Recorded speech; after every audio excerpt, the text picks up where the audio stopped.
उत्तराखंड की खबरों में आपका स्वागत है। मैं हूं आपके साथ सुरभि राजपूत। सीधा रुख करते हैं खबरों की ओर। अंकिता भंडारी मर्डर केस में उत्तराखंड में विपक्ष लगातार सरकार पर निशाना साधते हुए नजर आ रहा है। हालांकि कोर्ट ने सीबीआई की मांग को खारिज करते हुए एसआईटी पर भरोसा जताया है। वहीं दूसरी तरफ कांग्रेस पार्टी के दिग्गज और उत्तराखंड के पूर्व मुख्यमंत्री हरीश रावत 24 घंटे से धरने पर बैठे हुए हैं, जिस पर बीजेपी के प्रदेश अध्यक्ष महेंद्र भट्ट ने निशाना साधा। उन्होंने कहा कि हरीश रावत प्रदेश के बड़े नेता हैं। जब मामला न्यायालय में हो तो न्यायालय के काम को प्रभावित करने का काम इतने बड़े नेता को नहीं करना चाहिए। वहीं धर्मांतरण के मुद्दे पर उन्होंने कहा है कि कानून की मांग बहुत पहले से हो रही थी, लेकिन वोट बैंक की वजह से पिछली सरकारों ने ऐसा नहीं किया। इसके साथ ही उन्होंने बताया कि नए वर्ष पर कुछ नए चेहरों को संगठन में जगह मिल सकती है।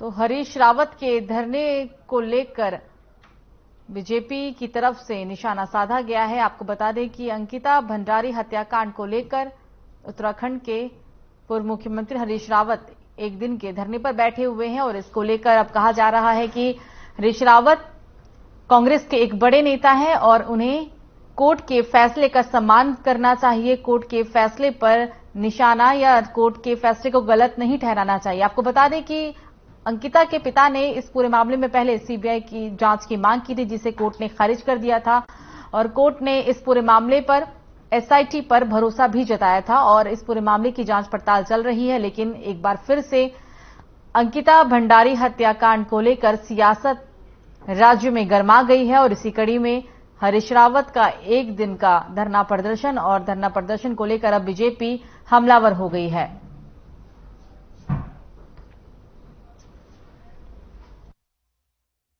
देखिए, हरीश रावत हमारे प्रदेश के बहुत वरिष्ठ नेता हैं, पूर्व मुख्यमंत्री रहे हैं। जब मामला न्यायालय में हो तो न्याय प्रक्रिया को प्रभावित करने का ऐसा काम इतने वरिष्ठ नेता को नहीं करना चाहिए।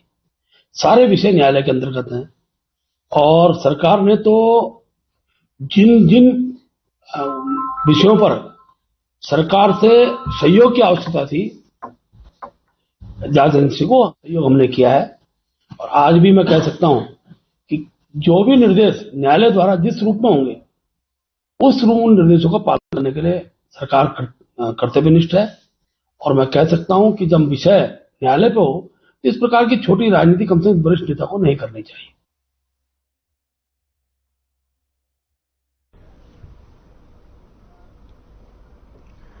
कोविड-19 के नए वेरिएंट को देखते हुए प्रदेश में भी अब तैयारियां तेज हो गई है और इसी कड़ी में केंद्र सरकार के दिशा निर्देशों के बाद प्रदेश में सभी अस्पतालों में तैयारियों को लेकर मॉक ड्रिल किया गया। इस दौरान स्वास्थ्य विभाग की सभी तैयारियों को जांचा और परखा भी है। आपको बता दें कि स्वास्थ्य सचिव डॉक्टर आर राजेश ने पंडित दीनदयाल उपाध्याय कोरोनाइजेशन अस्पताल का निरीक्षण किया और सभी तैयारियों का जायजा भी लिया। इस दौरान उन्होंने मॉक ड्रिल में लापरवाही करने वाले अस्पतालों को जमकर फटकार भी लगाई।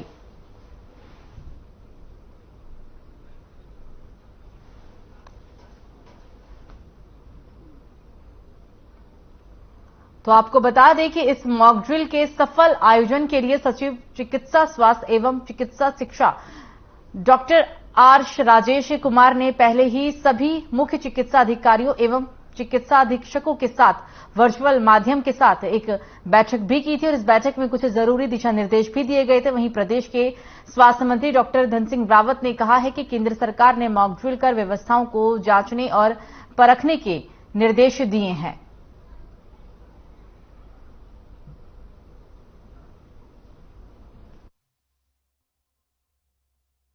देखिए, कोरोनेशन डिस्ट्रिक्ट हॉस्पिटल का मैंने जो कोविड प्रिपेयर्डनेस है मॉक ड्रिल का, तो ये एसेस मैंने किया। आज जो पीएसए प्लांट है उसका जायजा लिया गया। 1000 एलपीए में पीएसए प्लांट है जो फंक्शनल है। शेष जो मैनीफोल्ड है बी टाइप और डी टाइप सिलेंडर्स, उसका भी जायजा लिया।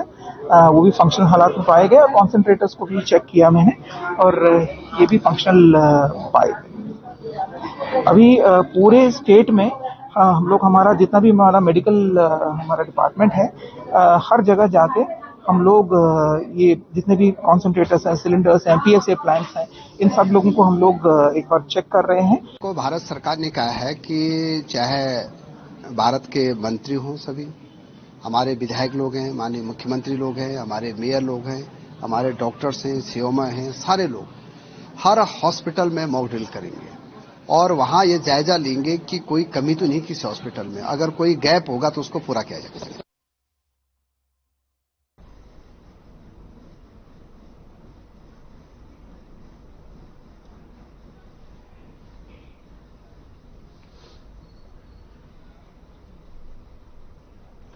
तो वहीं चीन में कोरोना की तबाही के बाद दुनिया के साथ साथ भारत भी अलर्ट हो गया है। कोरोना को लेकर उत्तराखंड के काशीपुर में स्वास्थ्य विभाग ने अपनी तैयारियां बढ़ा दी है।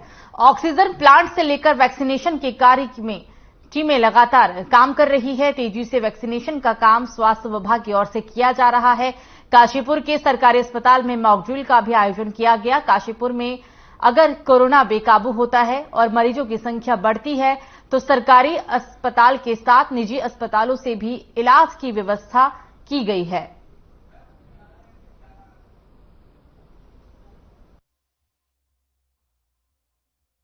कुछ कंट्रीज में कोविड का फिर से मतलब एपिडेमिक एक बड़े स्केल पे, लार्ज स्केल पे हो रहा है, जैसे चाइना है, जापान है, कोरिया है। तो हमारे यहाँ भी लगातार उसको देखते हुए तैयारियां जोरों शोरों से शुरू हैं। आज मॉक ड्रिल भी है पूरे देश में और वैक्सीनेशन और जितने भी मेडिसिन हैं वो सब तैयार हमें रखने हैं, सारी हमारे पास हैं। वेंटिलेटर्स, ऑक्सीजन, ये सब हमें इंटैक्ट रखना है। मैं बताता हूँ, हमारे यहाँ मैक्सिमम वैक्सीनेशन हो चुका है।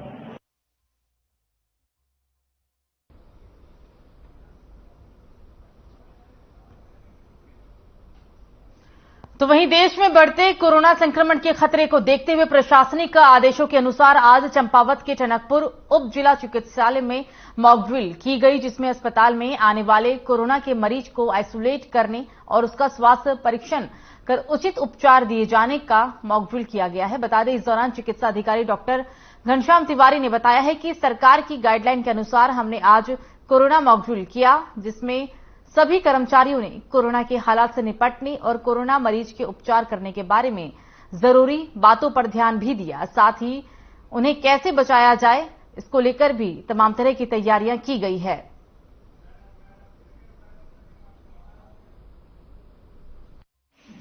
भारतवर्ष में आज ये मॉक ड्रिल का कार्यक्रम है, जिसमें कि हमें भी दिशा निर्देश मिले हैं कि आपको मॉक ड्रिल करना है। तो इसमें हम और हमारे स्टाफ ने मिलकर के मॉक ड्रिल किया, जो कि अच्छा रहा। और ये मॉक ड्रिल एक तरह से ये प्री कोरोना का तैयारी के रूप में आप देख सकते हैं कि हमारी तैयारियां कितनी हैं, हमारे इक्विपमेंट कैसे हैं। तो इसलिए ये हम लोगों ने किया है। अब इसमें यह है कि जैसे ही ये पेशेंट हमारे पास में आएगा, तो जैसे अगर सिंपल अगर पेशेंट है तो उनको हम होम क्वारंटाइन किया जाएगा, जैसा कि भारत सरकार का दिशा निर्देश है। तो वहीं खटीमा नागरिक अस्पताल में स्थानीय प्रशासन ने कोरोना को लेकर मॉक ड्रिल कर सभी वार्डों और उपकरणों का निरीक्षण स्वास्थ्य महकमे ने कमर कस ली है। आपको बता दें कि स्वास्थ्य विभाग के अधिकारी और डॉक्टरों का कहना है कि सभी तैयारियां पूरी कर ली गई है। पूरे मामले में एसडीएम रविंद्र बिष्ट खटीमा ने बताया है कि नेपाल बॉर्डर के करीब होने के कारण प्रशासन अलर्ट मोड पर आ गया है। और साथ ही साथ आपको बता दें कि कुछ तैयारियों का भी जायजा लिया गया और साथ ही तमाम तरह की तैयारियों को लेकर अब जिला प्रशासन पूरी तरीके से अलर्ट मोड पर दिख रहा है।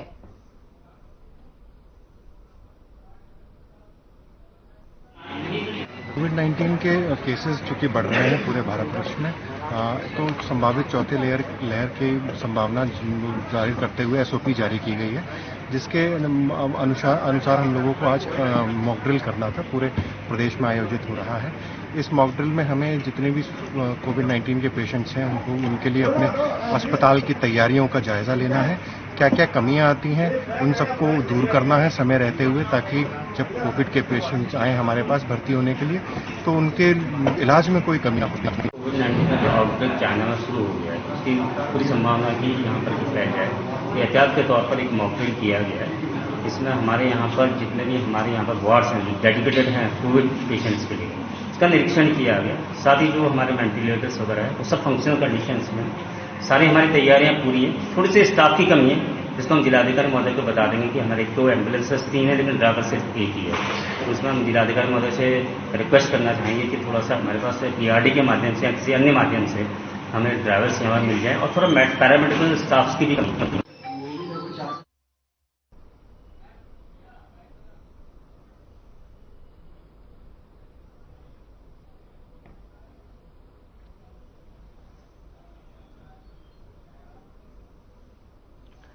खबरों में आगे बढ़ेंगे, बात करेंगे ऋषिकेश की, जहां पर लाखों की ज्वेलरी पर हाथ साफ करने के बाद फरार हुए बदमाश को एसओजी देहात ने हरियाणा के जींद से गिरफ्तार कर लिया। आपको बता दें कि 6 महीने से फरार चल रहे आरोपी की गिरफ्तारी को लेकर एसएसपी की ओर से 10,000 का इनाम भी रखा गया था।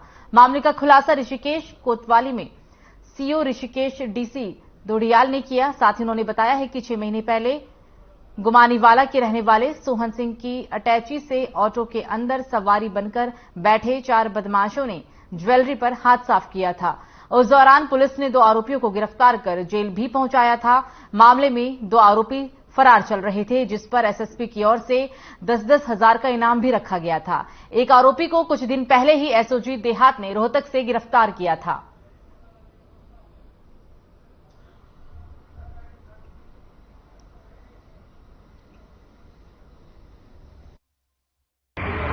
अब से करीब 6 महीने पहले बस स्टैंड के पास में एक ठगी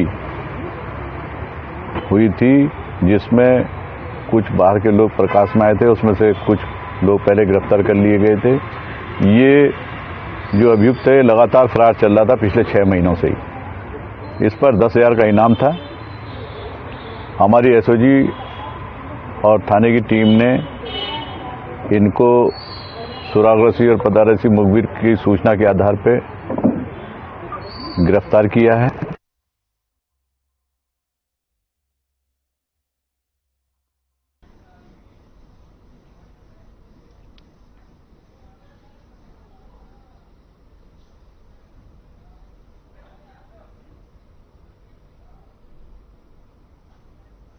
तो वहीं काशीपुर वरिष्ठ पुलिस अधीक्षक मंजुनाथ टीसी के निर्देशन में वांछित इनामी अभियुक्तों की धरपकड़ के लिए एक पुलिस टीम का गठन किया गया। पुलिस अधीक्षक अभय सिंह और पुलिस क्षेत्र अधिकारी वंदना वर्मा के निर्देश पर टीम का गठन किया गया, जिसमें एसओजी को भी लगाया गया है। पुलिस टीम ने चेकिंग के दौरान 15,000 के इनामी बदमाश रईस उर्फ भूरा को धर दबोचा घटना का खुलासा करते हुए अपर पुलिस अधीक्षक अभय सिंह ने बताया है कि रईस शातिर किस्म का पशु चोर है और गैंगस्टर में वांछित भी चल रहा था। इसने अपना मूल एड्रेस बदलकर उत्तर प्रदेश के सहारनपुर में रहने लगा था और दूध की डेयरी में काम कर रहा था। अपर पुलिस अधीक्षक ने बताया है कि अभी कुछ और इनामी बदमाश पुलिस की गिरफ्त से बाहर हैं, जिनको जल्दी ही गिरफ्तार कर लिया जाएगा।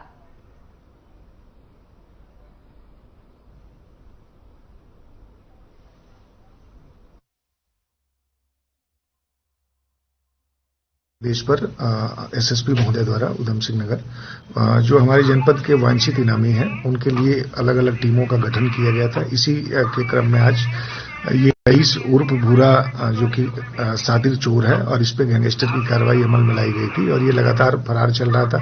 ये मूलतः बिजनौर का रहने वाला है और ये सहारनपुर में अपना एड्रेस चेंज करके रह रहा था, वहाँ डेयरी के उस पर काम कर रहा था। इस को पकड़ने की जिम्मेदारी हमारा टाडा चौकी इंचार्ज मनोज जोशी को दी गई थी और उनको इसमें सफलता मिली है।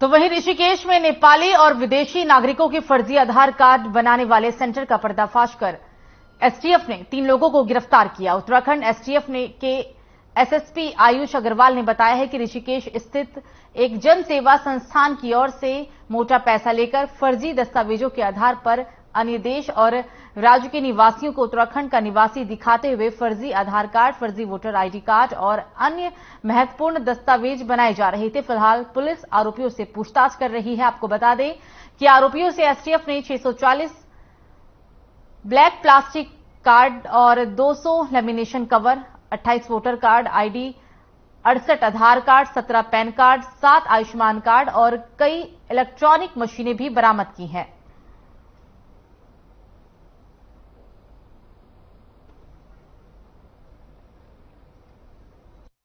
लोगों का जिनका की कोई डॉक्यूमेंट प्रूफ नहीं है और उनका डॉक्यूमेंट्स बनाए जा रहे हैं, लोकल उनको रेजिडेंट दिखाया जा रहा है, उस आधार पर वो वोटर आईडी कार्ड भी बनवा रहे हैं, वोटिंग करने के लिए भी पात्र बन रहे हैं, सिम कार्ड्स भी इश्यू करा सकते हैं। तो ये काफी नेशनल सिक्योरिटी से जुड़ा हुआ मुद्दा है और इसमें इन्वेस्टिगेशन में और अधिक डिटेल आएंगी कि कितने लोगों का इन्होंने बनाया था और कौन कौन लोग इन्वॉल्व थे।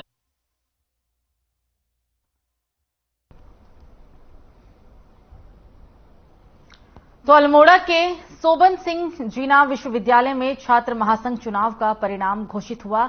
यहां पर एबीवीपी ने अध्यक्ष समेत सभी पदों पर अपना कब्जा जमा लिया। एबीवीपी के देवाशीष धानिक ने 15 मतों से एनएसयूआई के उमेद सिंह को हराकर अध्यक्ष पद पर जीत हासिल की। आपको बता दें कि जीत के बाद नवनिर्वाचित छात्र महासंघ अध्यक्ष ने कहा है कि विश्वविद्यालय के प्रशासनिक व्यवस्था के साथ छात्र हितों के लिए काम किया जाएगा।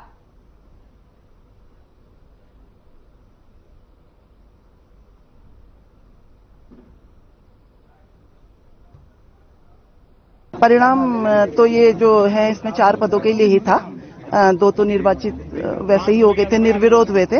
इसमें अध्यक्ष के लिए देवाशीष हैं, दूसरे में उसमें वो उपाध्यक्ष हैं शिवम कापड़ी, फिर उसके बाद सचिव में अर्जुन बिष्ट, संयुक्त सचिव में पंकज कुमार इसमें रहे और कोषाध्यक्ष में भी हैं इसमें हरगोविंद सती।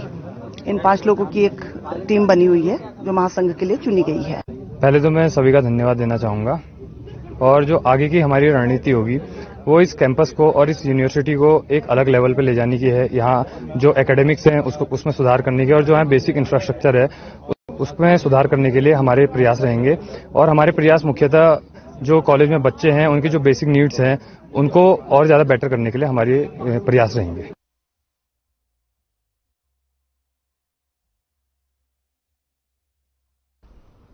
तो अब बात करते हैं देहरादून की, जहां पर सीएम पुष्कर सिंह धामी ने अनुभाग अधिकारियों के साथ विभाग के साथ एक जरूरी बैठक की है। आपको बता दें कि देहरादून सचिवालय में सीएम पुष्कर सिंह धामी ने सुशासन, सरलीकरण और समाधान के संबंध में अनुभाग अधिकारियों के साथ बैठक की। सीएम ने कहा कि सचिवालय प्रदेश का दर्पण है, यहां से प्रदेश की दशा, दिशा एवं व्यवस्थाओं की नीति निर्धारण होती है। अनुभाग अधिकारी सचिवालय की महत्वपूर्ण कड़ी में शामिल होते हैं। चर्चा के दौरान अनुभाग अधिकारियों ने महत्वपूर्ण सुझाव भी सामने रखे। साथ ही मुख्यमंत्री ने कहा कि सचिवालय में नई कार्य संस्कृति से कार्य हो, कार्यों में सफल संचालन के लिए अनुभागों में हर संभव सुविधा दी जाए। इसी के साथ उन्होंने कहा कि अनुभागों में इस बात का विशेष ध्यान दिया जाए कि आमजन की समस्या के समाधान के लिए पत्रावलियों और सकारात्मक नोटिंग हो। सचिवालय से लोगों को बहुत अपेक्षाएं होती है। पत्रावलियों पर सबके दृष्टिकोण अलग हो सकते हैं और इनके निस्तारण के लिए सकारात्मक दृष्टिकोण से हम अपना क्या योगदान दे सकते हैं, इस पर ध्यान दिया जाए। जनहित से जुड़ी किसी पत्रावली पर जब सकारात्मक निस्तारण होता है तो इसका लाभ समाज के अंतिम पंक्ति पर खड़े लोगों को मिलता है। सीएम ने यह भी कहा कि समाज के अंतिम पंक्ति के लोगों को ध्यान में रखते हुए कामों को आगे बढ़ाना होगा।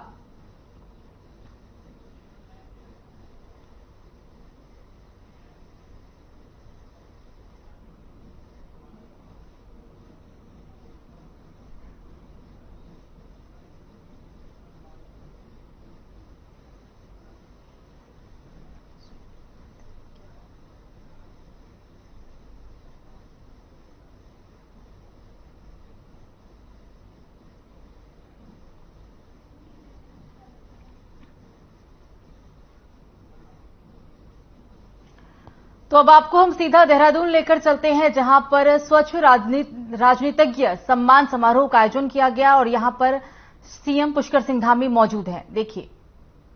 गर्ग साहब, मान साहब, डॉक्टर गीता खन्ना जी, हमारे पंत जी और जयदेव भाई, सुभाष डावर जी, मित्तल जी, हमारे जो है अनिल भाई और बहल साहब और डॉक्टर जैन साहब, हम सभागार में उपस्थित। अब मैं नाम लूं तो मैं सोचता हूं मैं नाम काफी लोगों के ले सकता हूं। तो अब वो कहते हैं ना कि मेष राशि से लेकर मीन राशि तक सभागार में जितने भी आज इस जयंती के अवसर पर यहां उपस्थित हुए, हमारे संचालक जी, शानदार यहाँ पर संचालन किया। मैं सबसे पहले तो देवभूमि उत्तराखंड के प्रथम मुख्यमंत्री और हमारे आदर्श जिन्होंने राजनीति के क्षेत्र में रहकर जो एक स्वच्छता का, पारदर्शिता का प्रतीक के रूप में थे, उनकी जयंती के अवसर पर उस महान आत्मा को मैं कोटि कोटि नमन करता हूं, प्रणाम करता हूं।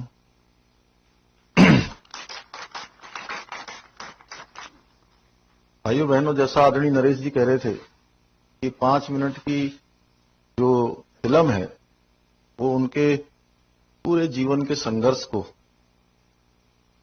उसका प्रेजेंटेशन नहीं कर सकती है। वो केवल कुछ हिस्सों को उन्होंने यहाँ पर जैसे गागर में सागर भरने का काम किया है, वैसे ही आज के व्याख्यान मात्र से। तो वहीं हरिद्वार के मुख्य विकास अधिकारी ने पंचायत चुनाव के बाद पहली बार मंगलौर के नारसन विकासखंड कार्यालय में ग्राम प्रधान सहित क्षेत्र पंचायत सदस्यों के साथ एक बैठक की, जिसमें गांव के विकास के लिए केंद्र और राज्य सरकार की तमाम योजनाओं के बारे में जानकारी दी गई। साथ ही ग्राम प्रधान और क्षेत्र पंचायत सदस्यों के द्वारा ग्रामीण क्षेत्रों के विकास के लिए आ रही समस्याओं के बारे में भी अवगत कराया गया। इस मौके पर मुख्य विकास अधिकारी प्रतीक जैन ने बताया है कि आज की बैठक का उद्देश्य ग्रामीण क्षेत्र के विकास के लिए सरकार की तमाम योजनाओं के बारे में जानकारी देकर गांव का विकास करना है। ब्लॉक में हमने यहाँ पे बीडीसी की बैठक करी है। काफी अच्छी मात्रा में यहाँ पे सभी मेंबर्स उपस्थित हुए। सभी विभागों के अधिकारीगण भी यहाँ पे उपस्थित थे। तो जैसा कि आमतौर पर बीडीसी की बैठक में होता है, सभी डिपार्टमेंट्स अपने अपने विभागों से संबंधित जो भी स्कीम्स होती हैं, जो भी योजनाएं होती हैं, जो भी प्रोजेक्ट्स गतिमान होते हैं, वो सभी क्षेत्रवासियों को बताते हैं, ताकि बीडीसी के मेंबर्स के माध्यम से आम जनता के पास भी, हमारे सारे ग्रामीण क्षेत्र में जो भी लोग हैं उन तक भी वो सारी स्कीम्स, उन प्रोजेक्ट्स के बारे में इंफॉर्मेशन पहुंचे और जो भी लाभकारी योजना है उससे जो हमारे सभी नागरिक हैं उसका लाभ। तो जहां एक और सरकार द्वारा बढ़ते प्रदूषण को नियंत्रण करने के लिए गाइडलाइन जारी की गई, तो वहीं दूसरी ओर मंगलौर के लढौरा में प्रदूषण विभाग की नाक के नीचे ही कुछ ईंट भट्टों पर ईंटों को पकाने के लिए रबड़ और प्लास्टिक का उपयोग किया जा रहा है और सरकार की गाइडलाइन की धज्जियां भी उड़ाई जा रही हैं। आपको बता दें कि ईंट भट्टों की चिमनियों से निकलने वाला जहरीला धुआं स्थानीय लोगों के लिए बीमारी को दावत दे रहा है। ईंट भट्टे स्वामी एक दिन नहीं बल्कि लगातार इसी तरह प्लास्टिक और रबड़ जलाकर लोगों के स्वास्थ्य के साथ खिलवाड़ कर रही हैं।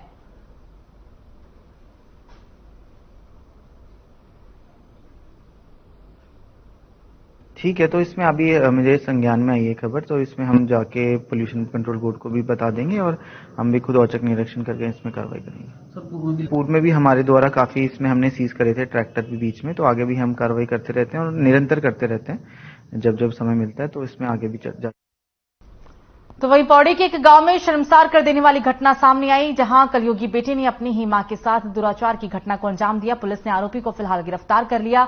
मामले की जानकारी मिलने पर पुलिस को दी गई तहरीर के आधार पर मामला दर्ज किया गया। घटना को अंजाम देने वाले कलयुगी बेटे को गिरफ्तार कर लिया गया है। पुलिस के अनुसार आरोपी मानसिक रूप से बीमार है, जिसका इलाज भी किया जा रहा है।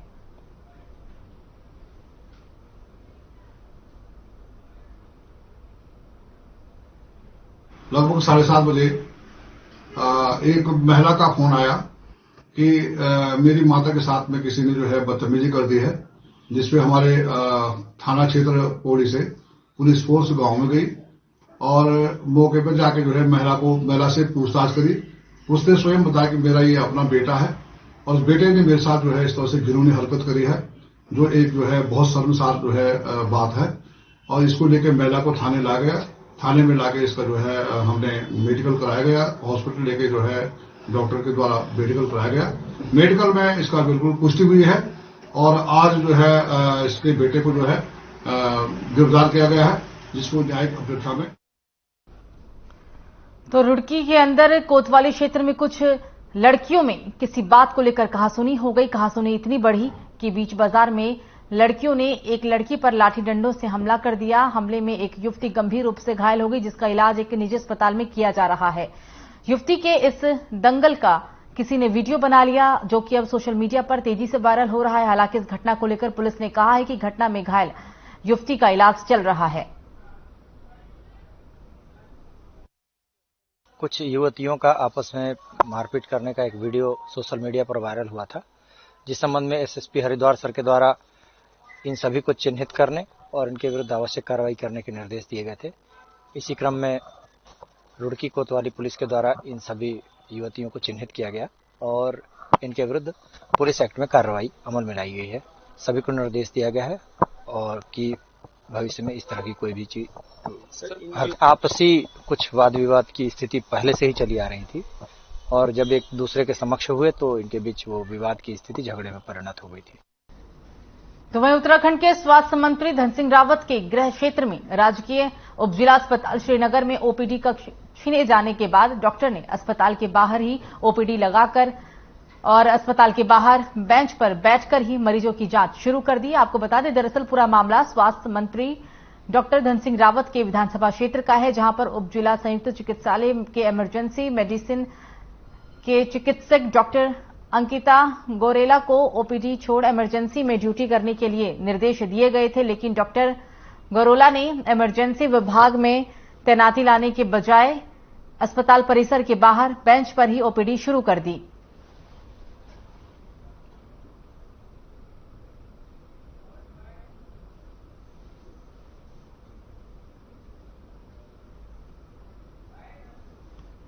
यहाँ पर मेरी जो पोस्टिंग भी है, मैंने जो अपना स्पेशलाइजेशन किया है वो इमरजेंसी मेडिसिन में किया है। मुझे इमरजेंसी मेडिसिन के तौर पे यहाँ पे स्पेशलिस्ट के तौर पे मुझे यहाँ भेजा गया था कि आप यहाँ पर क्रिटिकल पेशेंट्स को जो है आप यहाँ पर दो, क्योंकि क्रिटिकल पेशेंट्स के हम देखते हैं एक्सीडेंट हो जाता है, कुछ हो जाता है, उनके लिए एक इमरजेंसी स्पेशलिस्ट चाहिए उनको। ठीक है, हार्ट दिल का दौरा आ गया, लकवा आ गया, कुछ आ गया, उनको स्पेशलिस्ट चाहिए। ठीक है, तो मैं फोर्टिस हॉस्पिटल मोहाली से पीजी करने के यहाँ पर आया कि चलो यहाँ पर मैं आके अपने लोगों के बीच में अपने लोगों को सर्व करूंगा।